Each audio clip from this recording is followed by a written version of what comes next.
जादुई कागज का घर। अचानक तेज बारिश शुरू हो जाती है और भयंकर बाढ़ आ जाती है। बाढ़ का पानी गांव के सब घरों में घुस जाता है और गांव के लोग घर छोड़कर इधर उधर भागने लगते हैं। ठाकुर की हवेली भी बाढ़ से नहीं बच पाती, मगर सोना का कागज का घर बाढ़ में भी शान से खड़ा रहता है। वो बाढ़ के पानी पर तैरने वाला जादुई घर बन जाता है। ये कहानी है कागज के खिलौने बनाकर बेचने वाली गरीब सोना की। सोना अपने पति अमर और बेटी लता के साथ दीपालपुर गांव में रहती थी। वो रंग बिरंगे कागज से तरह तरह के खिलौने बनाकर गांव के बाजार में बेचती थी। लो भाई, आ गई सोना, कागज के खिलौने वाली सोना। कागज की नैया, कागज का सिपहिया, कागज का घर, कागज के फूल, जो अच्छा लगे खरीद लो। ए सोना, ये कागज का फिरकी और नैया कितने का दिया बहन? ना कम ना ज्यादा, सब मिलके 50-50 रुपया। कहो तो दूं? हाँ, ये दे दो। सोना कागज के ऐसे सुंदर खिलौने बनाती थी कि देखने वालों की नजर उन पर से हटने का नाम ही नहीं लेती थी, और इसीलिए उसके खिलौने हाथों हाथ बिक जाते थे। हेलो, बिक गया सब माल, आज तो अच्छी कमाई हो गई। एक दिन सोना बाजार में खिलौने बेच रही थी कि तभी उसके पास एक गाड़ी आकर रुकती है। उसमें से सोना का पति अमर और 2 महिलाएं बाहर आती हैं। सोना, ये दोनों तुमसे मिलना चाहती हैं। देखिए, मेरा नाम नेहा है, हमारा कागज के खिलौने का कारोबार है।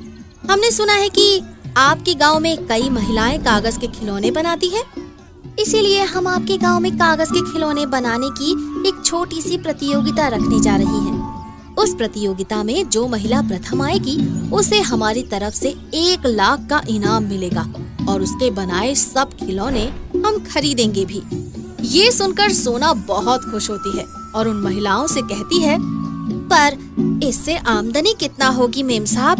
पूरा महीना खिलौने बनाओगी तो समझो लाख भर की कमाई हो जाएगी आपकी। सोना के बगल में ही छन्नो नाम की एक अन्य महिला भी कागज के खिलौने बनाकर बेचती थी। लाख रुपए की बात कान में घुसते ही छन्नो का चेहरा खिल उठता है। लाख रुपया की कमाई तो अब छन्नो का ही होएगा। आखिर हमरा बलम किस दिन काम आवेगा रे? छन्नो का पति रघु गांव के दबंग जमींदार ठाकुर कुंदन सिंह का खास लठैत था और गांव में वही होता था जो ठाकुर चाहता था। इसीलिए छन्नो रघु को सारी बात बताते हुए कहती है, देख लो बलम जी, जो हर महीने लाखों की कमाई चाहिए तो हमारा साथ तो देना ही पड़ेगा। हाँ, पर मैं क्या साथ दे सकता हूँ? अरे हमरे नादान बलम जी, का इतना भी नहीं समझते? वो सोना से बढ़िया खिलौना तो पूरे गांव का कोई भी महिला नहीं बना सकत है। फिर वो ई प्रतियोगिता में भाग लेगी तो हमरा नंबर कहाँ से आएगा जी? तो ये बात है, फिर ठाकुर किस मर्ज की दवा है? समझो सोना तो गई काम से। रघु ठाकुर कुंदन सिंह को इस बारे में बताता है और उनकी खुशामद करते हुए कहता है, देख लो मालिक, ये तो तभी हो सकता है जब वो सोना प्रतियोगिता में हिस्सा ना ले।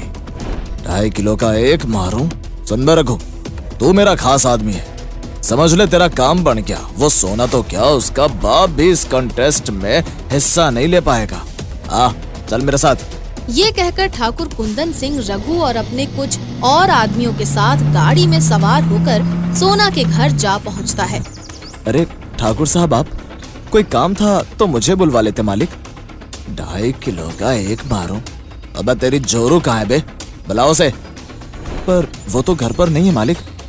2.5 किलो का एक मारूं तो सुन बे, उसको समझा देना अगर उसने कागज के खिलौने बनाने वाले कंटेस्ट में भाग लिया तो भाग्य फोड़ दूंगा तुम्हारे, घर जला दूंगा और गांव से निकाल दूंगा। अगर आप यही चाहते हैं तो यही होगा मालिक, यही होगा। सोना हिम्मत और हौसला रखने वाली औरत थी, इसीलिए जब अमर उसे इस बारे में बताता है तो वो ठाकुर से डरने के बजाय उसका विरोध करने पर उतर आती है। हम क्या ठाकुर का दिया खाते हैं जो उसकी धमकी से डरे? मैं उस कंपटीशन में जरूर भाग लूंगी। हाँ, मान जाओ सोना, ठाकुर का कहर हमसे बर्दाश्त ना होगा। आप चिंता नहीं कीजिए जी, कुछ नहीं कर सकेगा वो ठाकुर हमारा। अमर सोना को बार बार मना करता है, मगर वो फिर भी कॉन्टेस्ट में हिस्सा ले ही लेती है और प्रथम स्थान पर आती है। हमें आपके बनाए पेपर टॉय बहुत पसंद आए सोना जी, इसीलिए अब आप हमारे लिए खिलौने बनाएंगी और ये रहा 1 लाख का इनाम। बधाई हो। ठाकुर को जब इस बात का पता चलता है तो उसका खून खौल उठता है। वो सोना से दुश्मनी करने लगता है। 2.5 किलो का एक मारो, हमारे मना करने पर भी ना मानी। इतना बुरा हश्र करूंगा कि रूह कांप जाएगी। चलो बे, गाड़ी निकालो। इससे पहले कि ठाकुर की गाड़ी अमर के घर पर पहुंच पाती, हरिया भागता हुआ आता है। अमर बेटा, जान बचानी है तो भाग लो। ठाकुर तुम पर कहर बरपाने के लिए आने ही वाला है। अब हम क्या डरते हैं ठाकुर से जो भाग कर छिप जाएं? बस अब चुप कर और हरिया के घर चल, वरना ठाकुर हम सबको मार डालेगा। हरिया और अमर के समझाने पर सोना उनके साथ जाने को मान जाती है और तभी ठाकुर वहाँ आ पहुँचता है। 2.5 किलो का एक मारो, कहाँ मर गया बे अमर? बाहर आ। मालिक, लगता है हमारे आने से पहले कहीं जा छिपा। 2.5 किलो का एक मारो तो फिर देखते क्या हो बे, आग लगा दो घर में। ठाकुर के ये कहते ही उसके आदमी अमर के घर में आग लगा देते हैं और अमर के वापस लौटने से पहले ही घर जलकर राख हो जाता है। जालिमों ने घर को जलाकर राख कर दिया। पर शुक्र भगवान का कि हम तो जिंदा है ना सोना, अब हम इस गांव में नहीं रहेंगे। अमर की बात सुनकर सोना में न जाने कहां से इतनी हिम्मत और आत्मविश्वास आता है कि वो शेरनी की तरह दहाड़ते हुए कहती है, कहीं नहीं जाएंगे हम, यहीं इसी गांव में बसकर दिखाएंगे।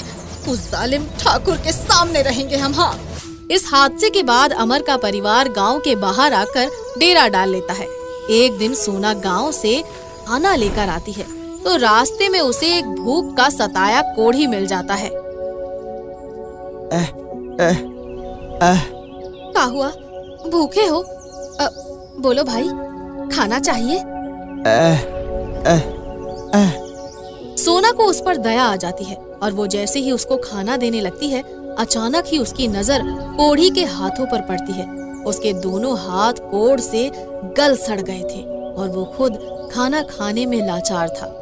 ये देख सोना खुद से कहती है, कितनी तकलीफ में है, खुद खा ही नहीं सकता और कोई खिलाएगा नहीं तो भूख से तड़प कर मर जाएगा। क्या करूं?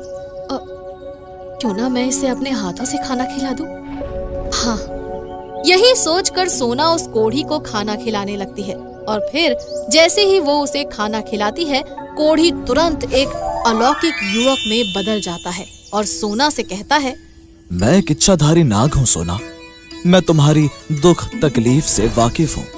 मैं तो बस तुम्हारी दयालुता और इंसानियत की परीक्षा लेना चाहता था और मैंने ये समझा कि जो इंसान किसी कौड़ी से घृणा या नफरत किए बिना उसे अपने हाथों से खाना खिलाने को तैयार हो जाए, भला उसके हाथ ईश्वर के हाथों से कम कैसे हो सकते हैं। ये सुनकर सोना के मन को खुशी मिलती है और वो फिर से चलने लगती है, मगर तभी वो युवक कहता है, सुनो, तुम कागज के खिलौने बनाती हो ना, आज से तुम्हारे हाथों में वो जादू होगा कि तुम अपने मन में जो भी सोचकर किसी कागज को छुओगी, वो कागज वैसा ही बन जाएगा। ये कहकर वो अलौकिक युवक अदृश्य हो जाता है और सोना खुशी से फूली नहीं समाती। वो इधर उधर से ढेर सारे कागज इकट्ठे करने में लग जाती है। सोना, तुम इतने सारे कागज क्यों इकट्ठा कर रही हो? हम इनसे अपना घर बनाएंगे जी, कागज का आलीशान घर। ये सुनकर अमर हैरानी में पड़ जाता है और सोना से कहता है, अरे ये क्या पागलपन सवार हो गया तुम पर? भला कागज का घर तो पानी में गल सकता है, आग में जल सकता है और आंधी तूफान में उसके परखच्चे उड़ सकते हैं। आप देखती जाओ जी, ऐसा कुछ भी नहीं होगा। ये कहकर सोना दिन रात कागज का घर बनाने में लगी रहती है और एक आलीशान घर बना ही लेती है। फिर घर में लगे कागज को छूकर मन ही मन कहती है, ये कागज लोहे से भी मजबूत हो जाए बस। सोना के ये कहते ही घर में लगा कागज लोहे से भी मजबूत हो जाता है। सोना अमर से कहती है, अब आप इस घर में लगे कागज का एक छोटा सा टुकड़ा ही उखाड़ या फाड़ कर दिखा दो तो आपको मान जाऊंगी मैं। हाँ। सोना के ये कहने पर अमर बहुत कोशिश करता है, मगर कागज का जरा सा टुकड़ा भी उखाड़ या फाड़ नहीं पाता। कमाल है, ये कागज तो लोहे से भी मजबूत है, पर ये जादू हुआ कैसे? अमर के ये कहने पर सोना उसे सारी सच्चाई बता देती है और फिर जो भी उनके कागज के घर को देखता है हैरान रह जाता है। अरे देखो देखो, सोना का कागज का बना घर तो कितना आलीशान है।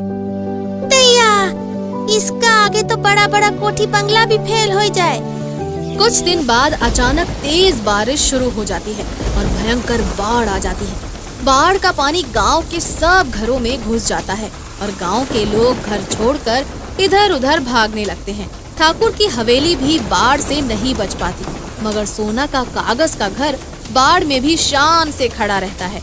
वो बाढ़ के पानी पर तैरने वाला जादुई घर बन जाता है। अबे जल्दी से कुछ करो, वरना हम सब बाढ़ में डूब कर मर जाएंगे। मालिक, पूरे गांव में एक सोना का कागज का घर ही है जो आपको बाढ़ से बचा सकता है। रात जल्दी से वहाँ चलो। ठाकुर जैसे तैसे करके सोना के कागज के घर में पहुंचता है और सोना से माफी मांगते हुए कहता है, हमें माफ कर दो सोना, और हमें और हमारे परिवार को बाढ़ से बचा लो। आप सब अंदर आ जाइए ठाकुर साहब। कुछ दिन बाद बाढ़ का पानी उतर जाता है और उसके साथ ही ठाकुर का घमंड भी टूट जाता है। वो सोना से कहता है, अगर हमारे गांव में सबके पास ऐसे कागज के घर हो तो बाढ़ में सब सुरक्षित रह सकते हैं। क्या तुम हम सबके लिए कागज के घर बना सकती हो? सारा खर्चा मैं उठाऊंगा। ये सुनकर सोना और सब गांव वाले बहुत खुश होते हैं और फिर कागज के घर बनाने में सोना की मदद करने लगते हैं। कुछ ही दिनों में सबके घर बन जाते हैं और फिर दीपालपुर कागज के घरों वाला एक नया गांव बन जाता है।